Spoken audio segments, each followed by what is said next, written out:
Good evening and welcome to NTD News. I'm Stephanie Cox. Here are today's top stories. President Biden announces his budget goals for next year. He aims to tax the rich, fund the police, and counter China. We'll take a look at how the administration wants to spend your tax dollars. Was it a gaffe or a signal of escalation?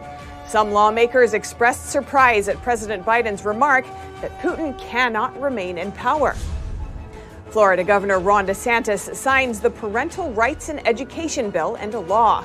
The bill, dubbed the Don't Say Gay bill by critics, has faced heavy pushback from progressives. Today, DeSantis hit back, and Walt Disney vows to help repeal the new law. A Wisconsin voter accuses Milwaukee officials of taking part in an election bribery scheme. It's allegedly funded by Facebook founder Mark Zuckerberg, and it's not limited to Milwaukee.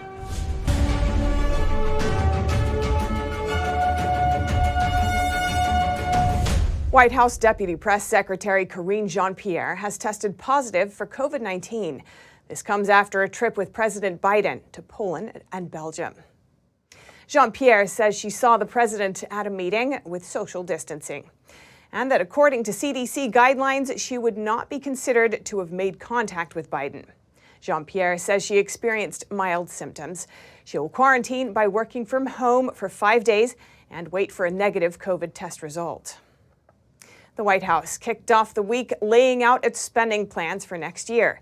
The president's plan straddles priorities from both sides of the political fence, calling for a wealth tax and more spending for law enforcement and defense. Here's NTD's Melina Weiskup with more. President Biden at the White House today laying out his next spending priorities in a $5.8 trillion budget for 2023. My dad had an expression. He said, "Don't tell me what you value. Show me your budget. I'll tell you what you value." Here are some of the top investments. Almost $45 billion more in defense spending. The president wants to give the Department of Defense $773 billion. Alongside money to help Ukraine, it prioritizes China as, quote, the department's pacing challenge. And more than $30 billion to fund law enforcement and fight crime, in a bid to distance himself and the Democrat Party from the defund the police rhetoric. The budget puts more police on the street for community policing, so they get to know the community they're policing. And an $80 billion investment in healthcare, with $10 billion to prepare for future pandemics. Biden proposes around $20 billion for clean energy projects and climate resilience programs. While rising inflation is a growing concern for Americans, Biden touts his budget as fiscally responsible, with a goal to decrease the $30 trillion national debt by $1 trillion, largely relying on a billionaire's wealth tax. The billionaire minimum tax is fair, and it raises $360 billion that can be used to lower costs for families and cut the deficit. The president is proposing what he calls a new minimum income tax for billionaires. Basically, anyone worth over $100 million must pay at least 20% of their income, which will include unrealized gains. NTD's Paul Graney asked a tax policy analyst what this wealth tax will mean for the economy. Folks are going to spend a lot of time trying to value their assets and work with the IRS to pay this tax. And that's a distraction and a drain from the U.S. economy at a time where we really need to be emphasizing economic growth. And now Congress this week is getting to work on negotiating this budget. And lawmakers will spend months at the negotiating table before we can see what from the president's budget is approved by Congress and officially signed into law. Reporting in Washington, D.C., Melina Weiskup, NTD News. A 9-word ad-lib has sent tremors throughout the world. What is President Biden now saying about his comments on Putin and the speculation that the U.S. is calling for regime change in Russia? NTD's Iris Tao has more. A 9-word ad-lib in the spotlight at home and abroad. For God's sake, this man cannot remain in power. It's been 2 days since Biden made that improvised comment about Putin, but the fallout is still hanging over the world and Biden's own administration. As you know, and as you've heard us say repeatedly, we do not have a strategy of regime change in Russia or anywhere else for that matter. In addition to the State Department, the White House aides were also speedy to clarify Biden's remarks. They argued that he meant Putin cannot exercise power over neighboring nations and said there was no major shift in U.S. foreign policy, like calling for a regime change in Russia. And today, it's Biden's turn. Reporters repeatedly pressed him on his Putin remarks after his budget announcement. Or do you now regret saying that because your government has been trying to walk that back? Number one, I'm not walking anything back. But I want to make it clear, I wasn't then, nor am I now, articulating a policy change. I was expressing the moral outrage that I feel, and I make no apologies for it. He added that he's not concerned that it would further provoke Putin. Are you concerned this remark might escalate the conflict? No, I'm not. I'm not at all. But not everyone agrees. There's a horrendous gaffe right at the end of it. I wish he would stay on script. While Democrats largely repeated the White House clarification, some Republicans are criticizing Biden for sending a provocative message. Anytime you say, or even as he did, suggest that the policy was regime change, it's going to cause a huge problem. And Russia is also reacting. The Kremlin spokesperson today called Biden's statement, quote, certainly alarming, adding to an earlier response that Russia's leadership was not for Biden to decide. Reporting in Washington, D.C., Iris Tao, NTD News. Ukrainian President Volodymyr Zelenskyy says his country will insist on keeping its territorial integrity. It appears to be a departure from what he told reporters earlier. NTD's Jason Perry has the story. In a video addressed to the Ukrainian people on Sunday night, Ukrainian President Volodymyr Zelenskyy said the upcoming talks with Russia will focus on sovereignty and territorial integrity. Zelensky's comments differed from what he said earlier in the day when he suggested to Russian journalists that he was prepared to compromise over the status of the eastern Donbas region as part of a peace deal with Russia. He also told them that Ukraine was prepared to discuss adopting a neutral status. Russian officials said that talks are welcome, but stressed that no outside Western mediators were to be present. Now the situation is so complicated. The crisis situation in Ukraine, the conflict inside Ukraine, it has matured for so long, for all these years, that a huge number of problems have accumulated. So just meeting and exchanging remarks like, what do you think, and here's what I think, will simply be counterproductive. President Zelenskyy suggested that will not be the case, saying, let's see the outcome. Our priorities in the negotiations are known. The chief Ukrainian negotiator said peace talks between Russia and Ukraine are set to take place in Istanbul, Turkey, from March 28th to March 30th. Jason Perry, NTD News. While the pain and trauma is most acute at the heart of the conflict, the war in Ukraine is already affecting people around the globe in some perhaps unexpected ways. Commentators say trade sanctions rarely hit the target country hardest because other buyers will step in. In the case of Russian trade, what are its alternatives amid the sanctions?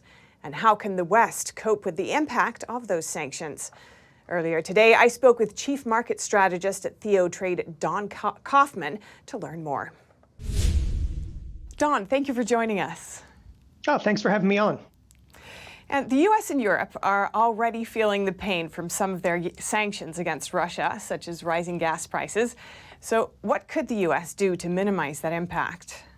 One of the things that we really have not done as of yet is really incentivize drilling at this particular point in time. I think we all recognize that the U.S. is not only self-sustaining in terms of energy, but has the capacity presently to produce significantly more and create much more autonomy for not only the U.S., but of course, many parts of Europe.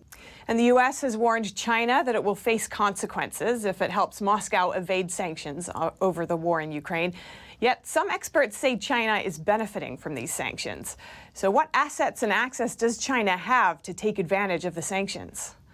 Really, taking advantage of sanctions on China's behalf is manyfold. Everything from the fact that China, in my opinion, simply holds the key to many of the U.S. patents, whether that is legal or illegal. They do. Technology can be transferred, of course, to Russia. Obviously, there will be a number of aspects involving the U.S. dollar that's going to be diminished when trade will still persist between Russia and China. Again, China being a great beneficiary of that. Is it substantial? Absolutely not. Nevertheless, in many cases, probably be worth the risk, specifically to China, depending upon, again, some of the outcomes. And we have to see what China has ultimately in plan before they have revealed their hand, of course, in this event. Is there any precedent for oil smuggling in China? Do we have any indications that it's already happening at all? So oil smuggling has been going on for a significant period of time, whether it's Iran to China, but you look at Russia, China, the land border, it's absolutely massive. So oil smuggling is going to be one of the primary issues that we're going to face. Nevertheless, as I was mentioning a moment ago, technology being passed back and forth. Again, China production is on a scale that we can't even imagine here in the United States. Sanctions, although very, very strict specifically to Russia, it's not going to diminish China's ability to continue to provide Russia with many products they're going to need. And oil, of course, being one of them, that Russia would love to sell that oil in exchange for possibly gold, yuan, anything to kind of debase, the petrodollar at this point would be really in, again, China's best interest, as long as Russia is willing to do that, which, of course, they probably are at this point. Don Kaufman, thank you. Thanks for having me. China is already Russia's largest oil buyer, and it's expected to purchase more at a discount. Analysts say China could triple its import capacity in a matter of months. They say if China ramps up its intake of Russian oil, that could create more pain at the pump for people in the West, and it may also help Russia prolong its offensive in Ukraine. And Florida Governor Ron DeSantis has signed into law the Parental Rights in Education bill, also called the Don't Say Gay bill by critics. The legislation has faced heavy pushback from progressives. Today, DeSantis hit back, questioning the intentions of those opposing the bill. Here are the details.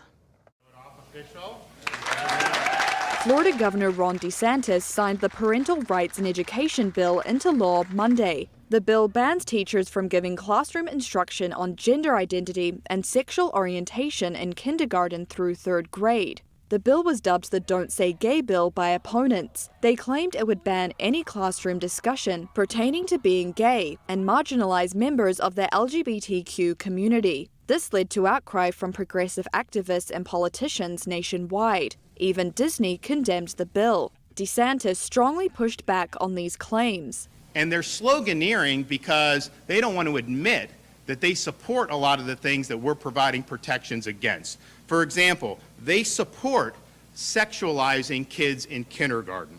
They support injecting woke gender ideology into 2nd grade classrooms. They support enabling schools to, quote, transition students to a, quote, different gender without the knowledge of the parent, much less without the parent's consent. The bill was mocked at the Oscars Sunday night, with the event's co-host repeating the word gay as the crowd applauded. DeSantis hit back at his critics in Hollywood, saying, if the people who held up degenerates like Harvey Weinstein up as exemplars and as heroes and as all that, if those are the types of people that are opposing us on parents' rights, I wear that like a badge of honor. The bill also includes measures to empower parents and give them greater oversight. Under the new law, parents will be able to sue school districts for violations. Florida mother January Littlejohn spoke at the signing. She said without her knowledge, her daughter's school facilitated her identifying as a different gender, including by calling her a different name in class and asking which bathroom she wanted to use. This created a huge wedge between our daughter and us because it sent the message that she needed to be protected from us, not by us.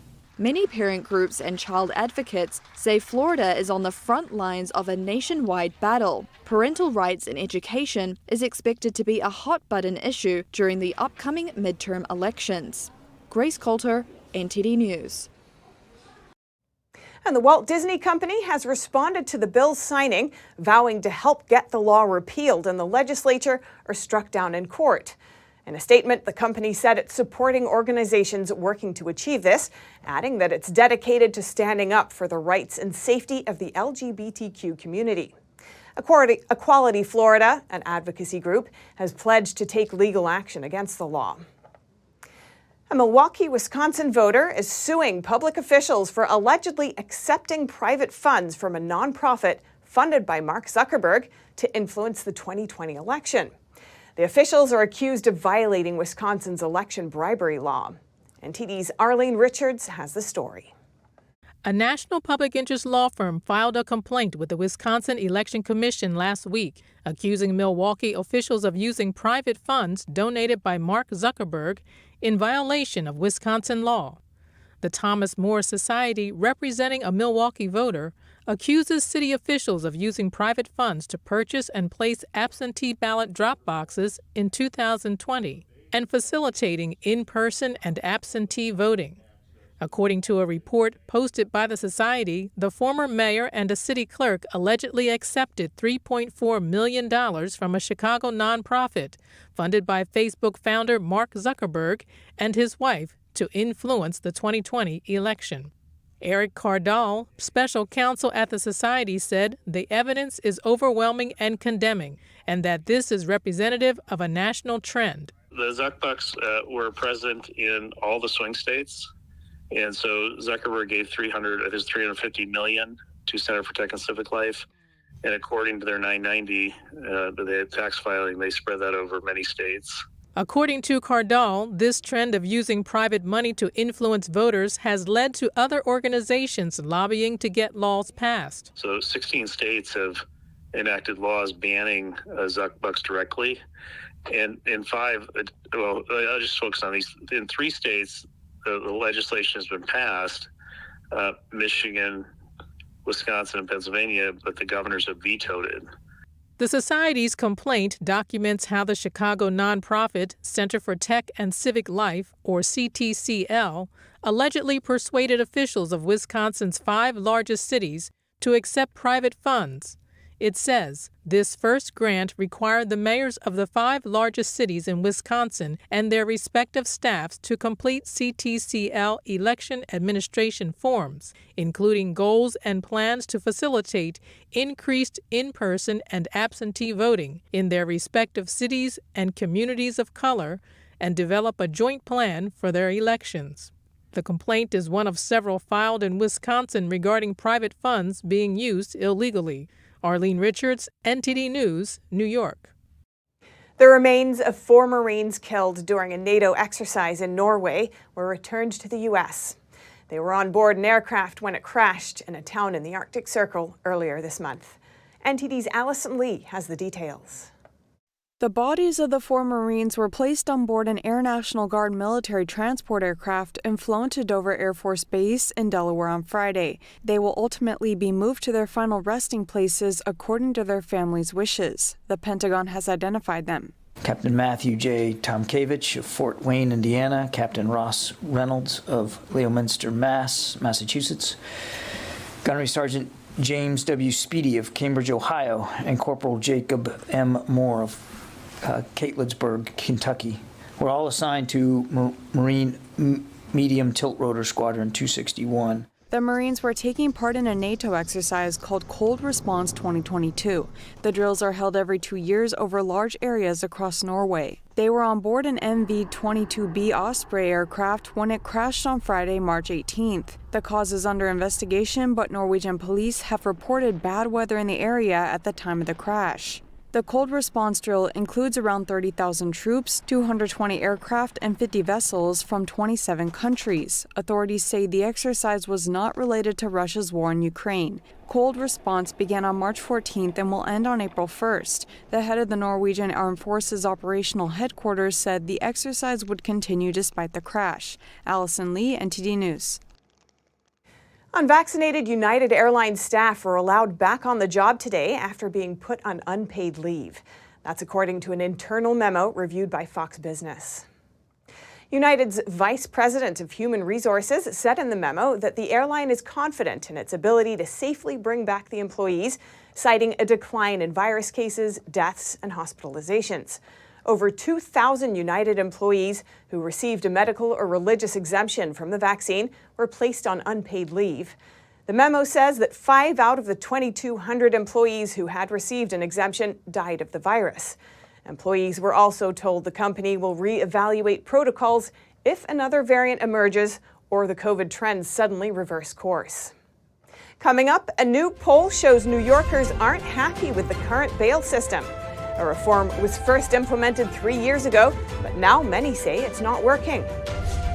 And Will Smith won his first Academy Award during the Oscars ceremony, but an unexpected incident seems to have overshadowed the event. That and more here on NTD News.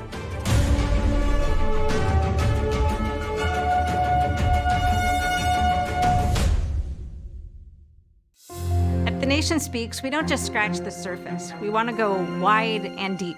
Our viewers come away with a much richer understanding of the issues of the day. We really make a big effort to bring on different voices onto the show. We don't just talk to experts and newsmakers, which of course are extremely important, but we also want to hear from the American people. So the people who are impacted by the policies and issues that we're talking about, because what they have to say is just as important to the national conversation.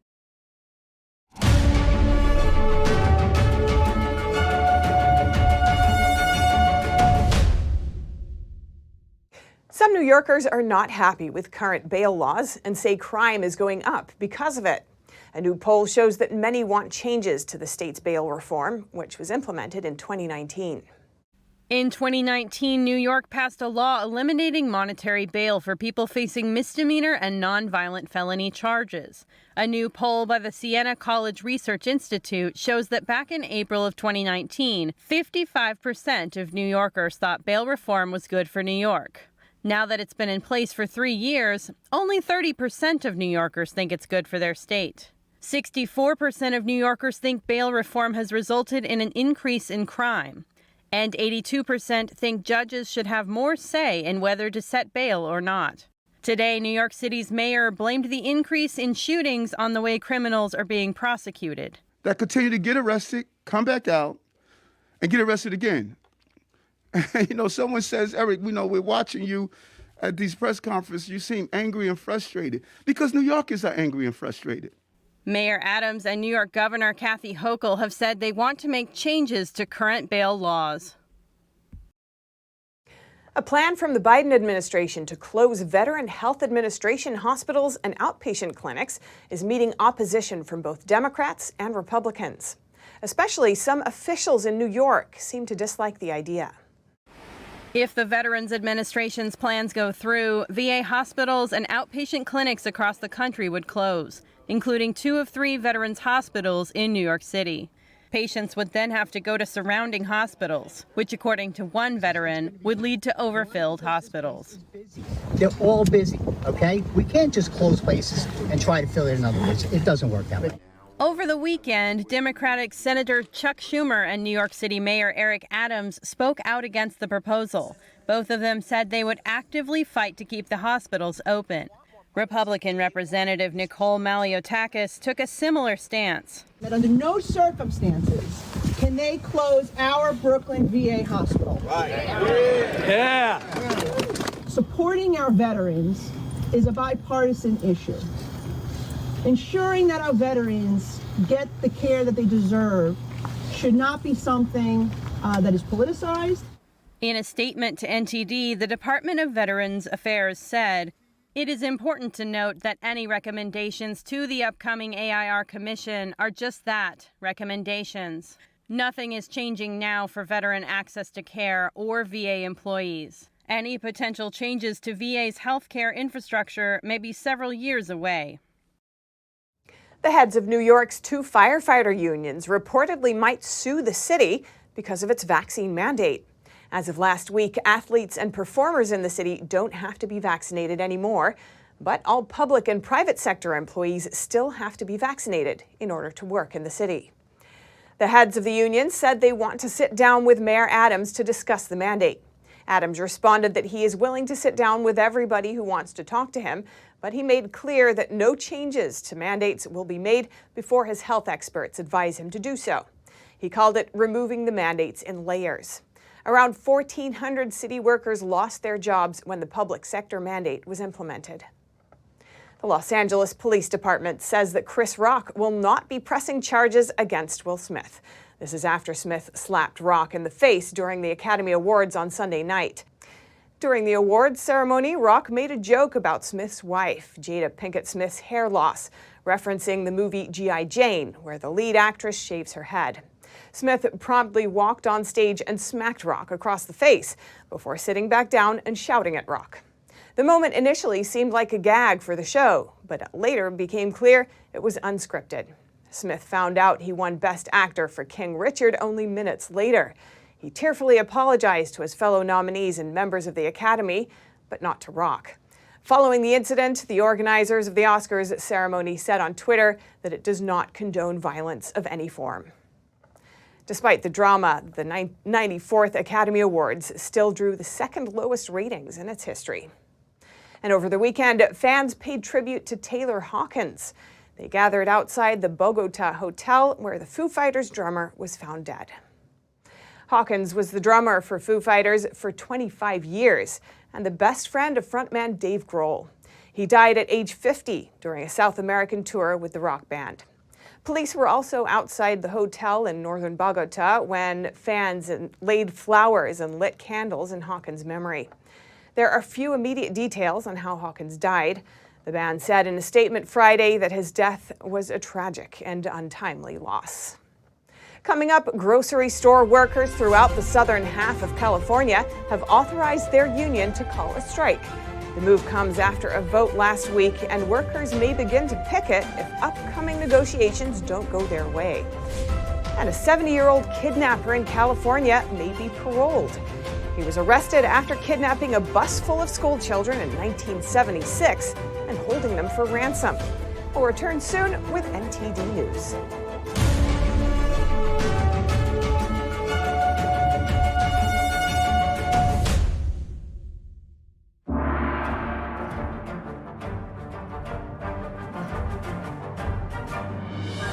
The performance was enchanting. I feel better about the world. I feel uplifted. It touches you. It really does. The expertise of the dancers was really, really strong. To know that it was live music was really fantastic. We didn't want to miss this. Make sure you see it. Have to come. Life-changing. Coming to Stamford Palace Theater and NJPAC from March 31st. Secure, the true solution for your digital privacy and security. Secure is a private and secure messaging and email solution hosted in Switzerland, using military-grade encryption and Swiss privacy laws, giving you true privacy. Secure is 100% private and does not collect or sell any of your personal data. Secure's Helix technology connects you securely to our Swiss servers without the need of a VPN, guaranteeing privacy and security for all your communications. Secure Messenger doesn't require your phone number or any personal data that hackers target. Chat by Invites allows you to chat privately and securely with anyone outside of your secure network without the need for others to download Secure. Secure Send offers you a private and secure way to email anyone outside of Secure. You won't find this level of privacy or security on any other email or instant messaging application. Visit secure.com. Regain and protect your privacy today.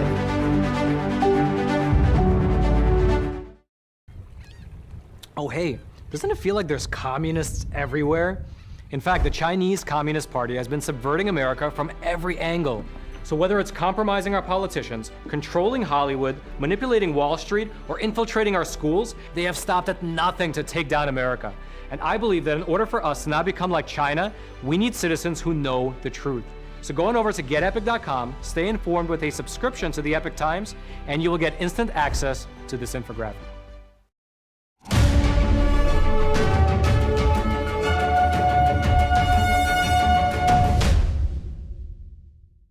Grocery store employees in Southern California have authorized their union to go on strike. Labor discussions are set to continue in the coming days, but if there's no progress, the workers may begin picketing supermarkets. Here are the details. Thousands of grocery workers throughout California voted last week to authorize their union to strike. Though a strike has not been confirmed, the union now has member support to begin a strike if labor negotiations make no progress.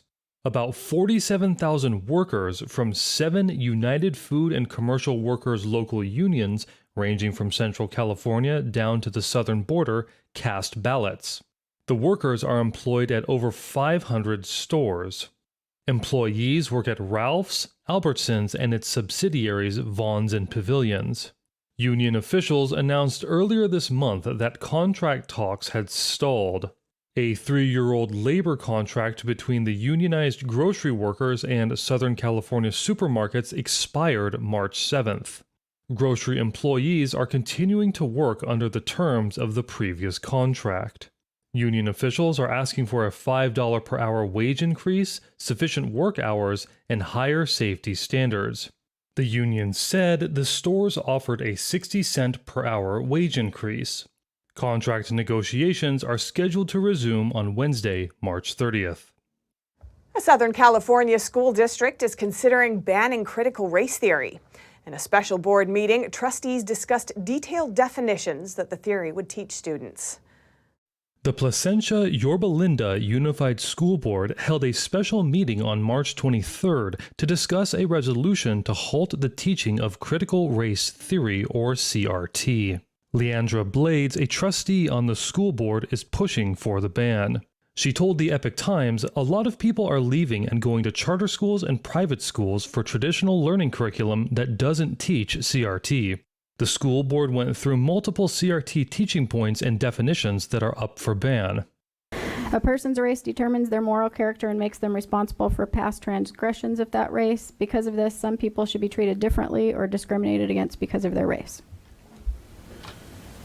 I just have to say flat out, I've just never heard that as something it's stated, that your morals are based on your race. I have not either. Yeah, I just never, I don't understand the purpose of that here, but evidently, according to some source of critical race theory, it is thought to be the case.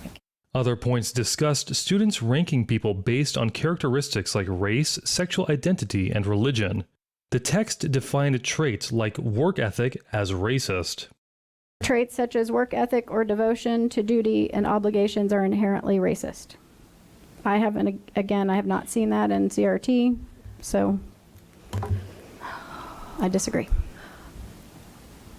This one, I disagree. I don't know, my mind went to work ethic. I've never heard anything associated work ethic with race.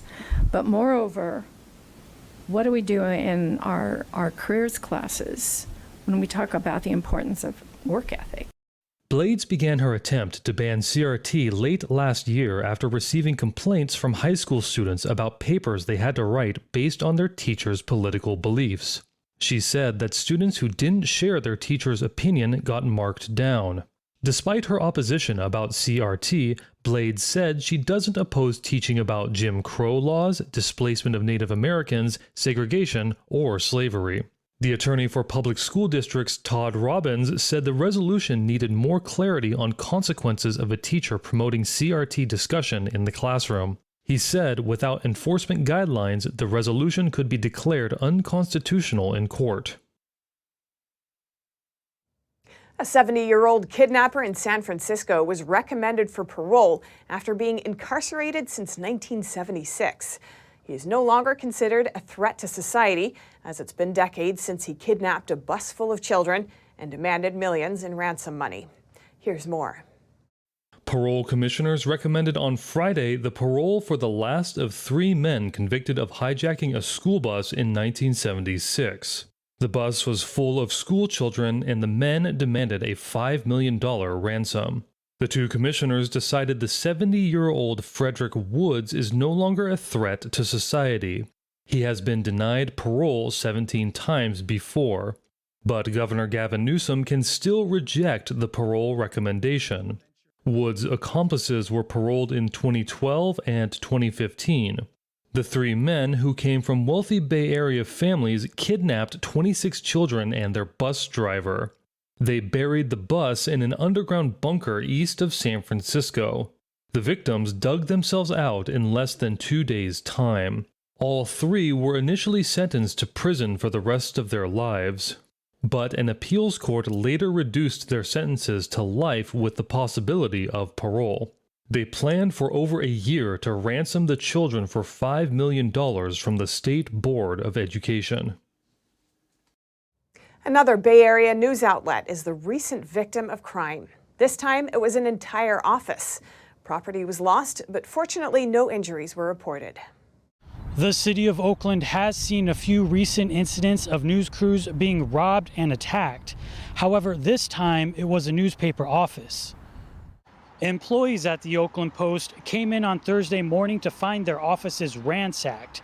The paper's editor, Paul Cobb, told Mercury News that fortunately nobody was hurt during the crime. The paper's business manager said they estimate a loss of about $15,000 in property and damages.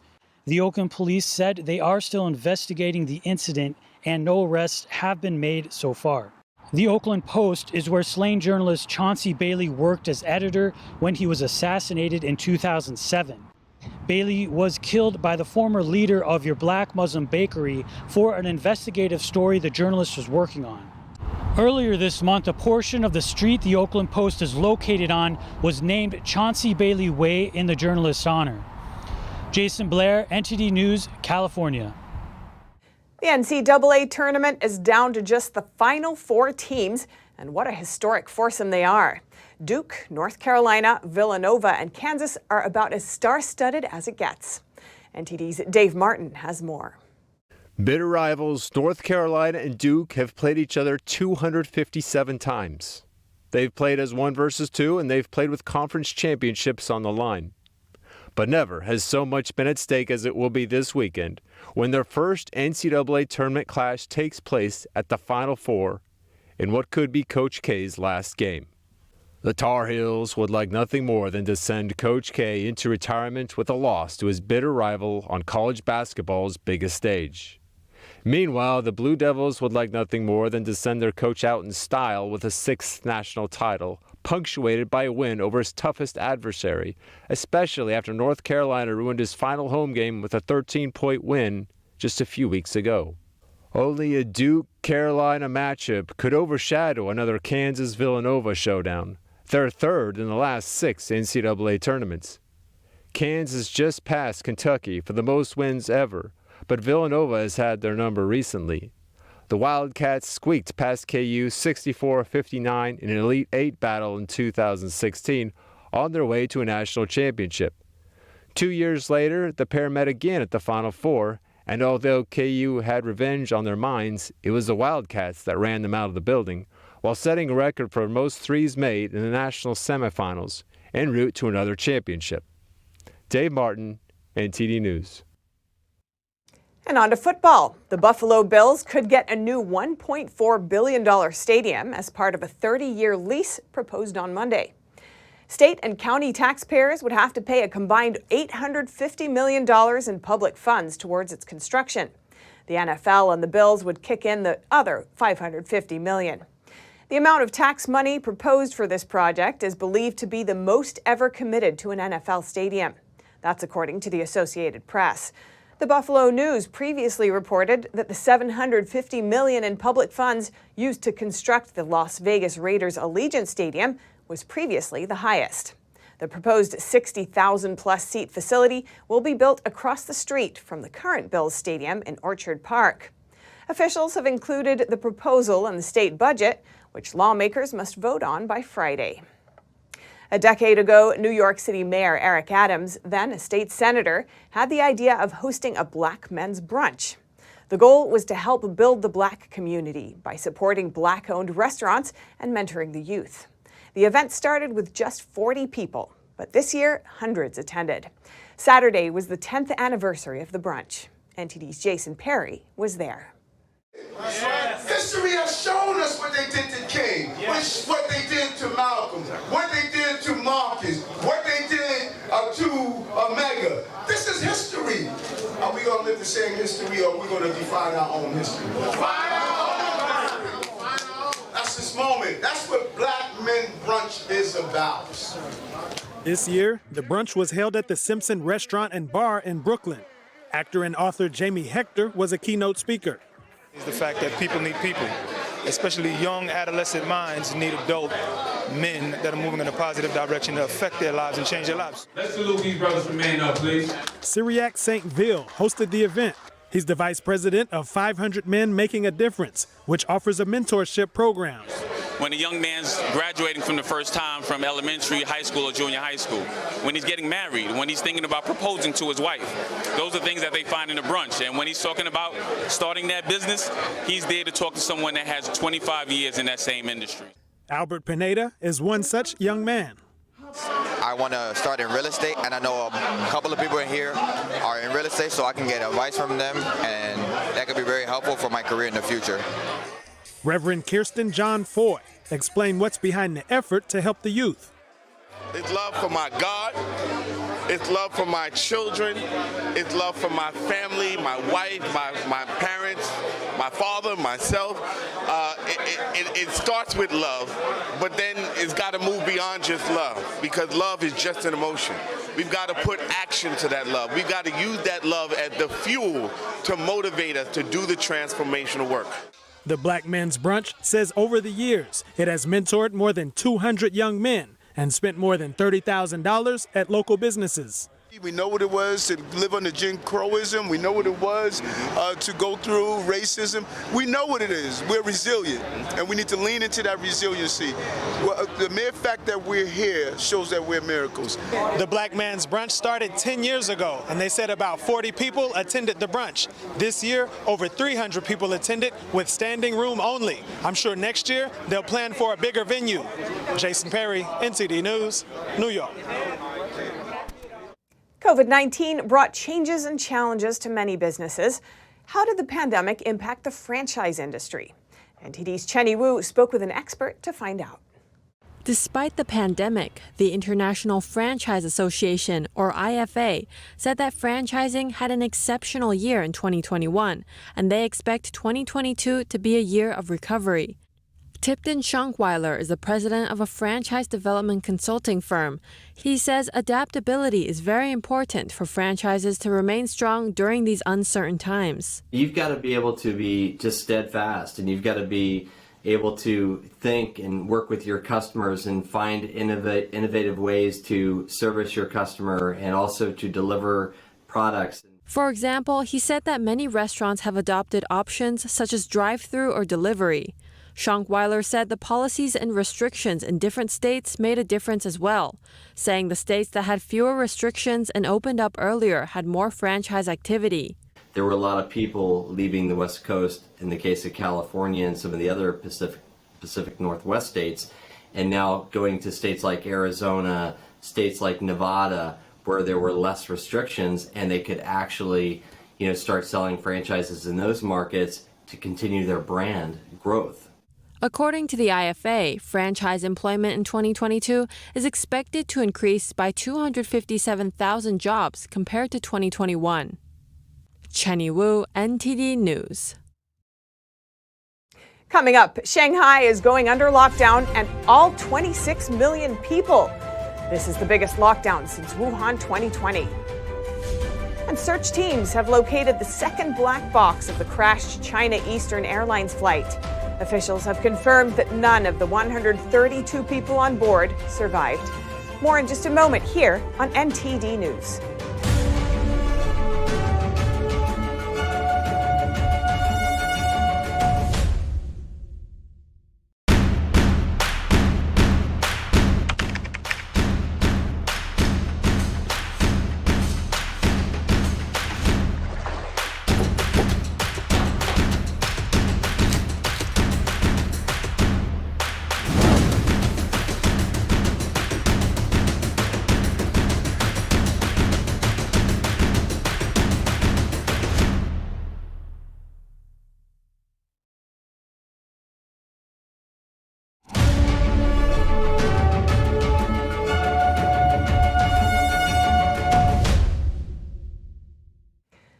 media reports to the contrary. It seems China is still sticking with its zero COVID policy.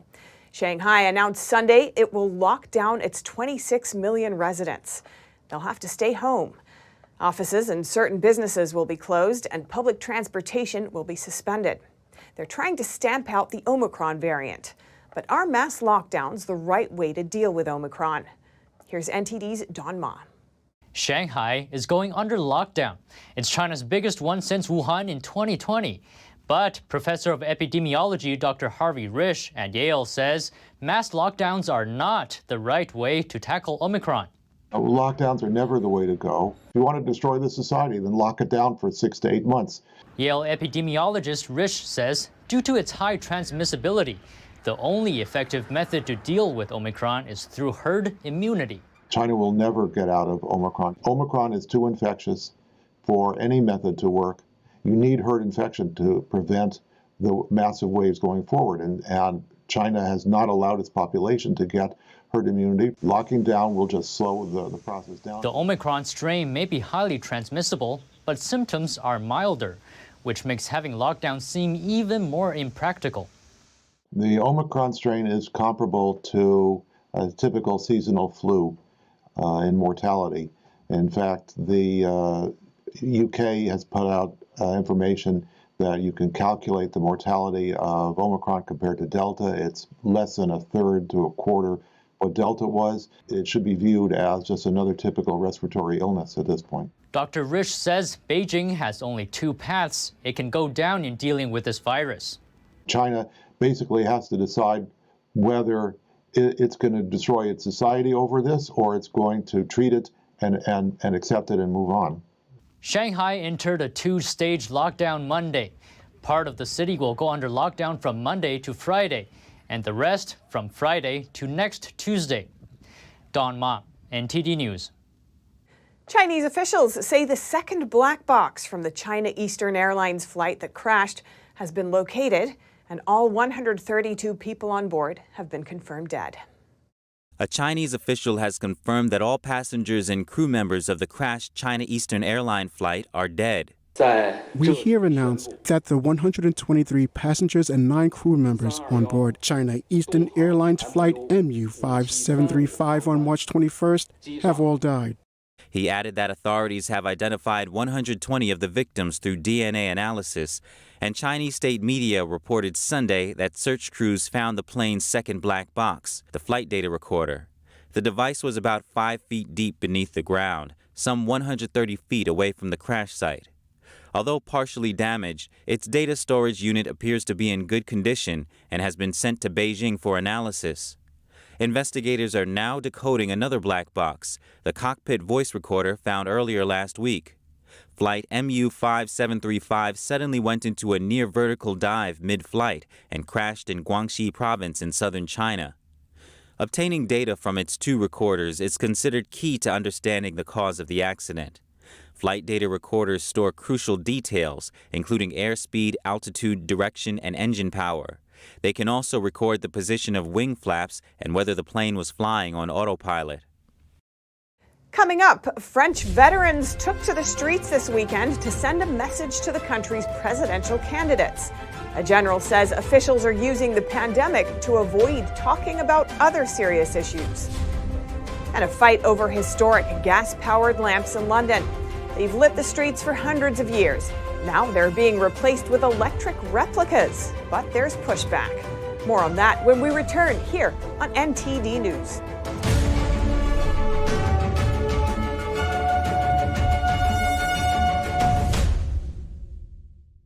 You worked hard for your money.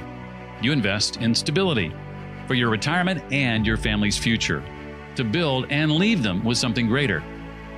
The next unprecedented financial crisis, political misstep, or unstable government can depreciate it all away. It was called the gold standard for a reason, the financial preservation of tomorrow. Diversify your assets against inflation, market volatility, and the unknown with real money. Hedge your wealth with the purest form of money, physical gold and silver. Because any currency printed on paper can be manipulated. What's backing up your IRA? Do what you need to do right now to be prepared with the Reagan Gold Group. Visit now, rggusakit.com, or call us at 866-912-1384. Receive up to $2,500 in free silver coins and a free safe with your new Precious Metals IRA. Call now.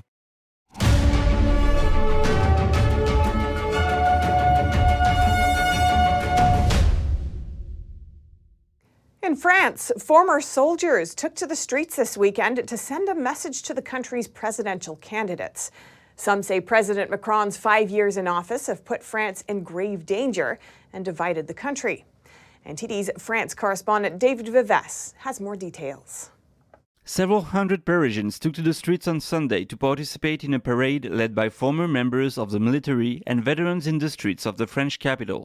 It is very unusual to see a military parade taking place outside of the National Day in France. 2 weeks ahead of the presidential election, the organizers wanted to send a message to the candidates. General Antoine Martinez said France has been through different crises, including feeling unsafe in society. I think our current leaders are using the COVID crisis and the war in Ukraine to avoid talking of very serious subjects. The French armed forces are popularly known as the Great Mute because the military have the obligation not to speak while they are on duty. It's a custom also followed by veterans, but about a year ago, some former officials stopped being silent. In an open letter published on May the 11th, several generals launched a petition to address a growing violence in society.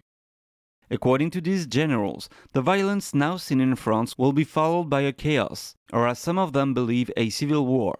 The petition drew almost 300,000 signatures. Captain Jean-Pierre Fabre-Bernadac, who co-organized the parade, says the country is decaying from within.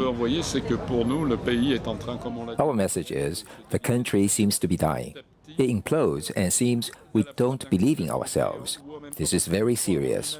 Moreover, we see new trends such as wokeism and cancel culture. So it looks like our country is dying one step after another. Others say there's a lack of sovereignty and that the French president is influenced by the EU Commission. This is the case of former officer Guy Chabot, who served in the Algerian War. This is a catastrophe. I am ashamed. I'm ashamed of being French when I see all those bad things around me. I think we are being lied to. We are under different influences, such as Brussels. The first round of the presidential election will be held on April 10th. David Vives, NTD News, Paris. Campaigners are fighting to save historic gas-powered lamps that have lit some of London's streets for hundreds of years. Westminster City Council has already begun replacing them with electric replicas, but it has agreed to pause the work while it consults with local groups. NTD's Neil Woodrow brings us this report. A Georgian alley tucked away in London's Covent Garden area has been bathed in the same warm light for hundreds of years. At night, these gas-powered lamps illuminate the way for pedestrians with their Dickensian glow. Campaigners say these lamps are part of London's heritage and attraction. Luke Honey is co-founder of the London Gasketeers, a group set up to protect the last of the lamps. Gas lamps are very much part of London's DNA. They've been immortalised on television, in film, in books, in literature. And London was one of the first cities in the world to have gas lamps in 1807 in Pall Mall. So they're very much part of what people who come to London look for. They're very much part of our history. They deserve to be saved. But the lamps are being threatened with being replaced by LED replicas. On Cecil Court, antiquarian bookseller Tim Briers is concerned that converting lamps there to electricity will have a negative impact on the shops on this quintessentially London street. I think that the gas lamps, their very existence benefits my business. People don't come to London to see bland uniformity. It might be more convenient, perhaps, administratively, if everything is standardized, but that makes life incredibly dull. He says seeing working gas lamps is part of the street's charm. Westminster Council said the 200-year-old fittings are increasingly difficult to maintain, as spare parts are difficult to come by. Campaigners argue the process of manufacturing new lights and digging up streets to connect them would negate any environmental benefit they have over the gas originals. London's gas lamps are currently cared for by a specialist team from British Gas. They look after around 1,000 gas street lamps across London, including 270 or so in the Westminster area. While some switch on and off via a modern battery system, others still operate using a more traditional method. Approximately 500 of them have mechanical clocks that need winding every 2 weeks that are very reliable, but they do need winding. Generally, the team says the lamps are quite robust and spare parts for these heritage lamps are readily available. We get glass manufactured. We've got spare parts galore for these lamps that we've refurbished over the years. And we've also got manufacturers that we use that still make the parts today that can be altered to suit different types of lamps. Westminster Council has agreed to pause the work while it consults with residents and local groups. It would not comment on what criteria the review will follow to make recommendations for the future of the project. Its conclusions are expected by the end of the year. In the meantime, Luke Honey is optimistic the remaining lamps can be saved. Neil Woodrow, NTD News. And that's all for today's news. Thanks for tuning in. I'm Stephanie Cox.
Thanks for watching us on YouTube. Did you know YouTube only keeps selective videos on its platform? So if you want to make sure you get the full picture, just subscribe to our newsletter.